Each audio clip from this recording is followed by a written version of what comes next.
بسم اللہ الرحمن الرحیم۔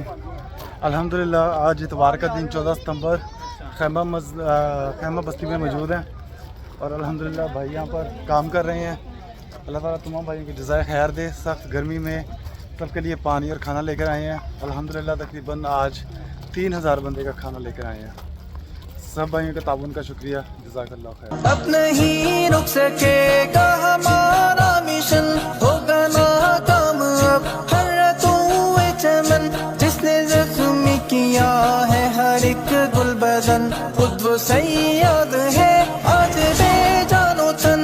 گلشنے دین کے باغبانوں اٹھو، نوجوانوں اٹھو، نوجوانوں اٹھو، تیرے ہاتھوں میں امت کی تقدیر ہے، میرے ہر خواب کی تو ہی تعبیر۔ سفر زندگی کا نہ مجھ کو تھکا دے، سفر زندگی کا نہ مجھ کو تھکا دے، الہی میرے دل کو اپنا بتا دے، بچا کر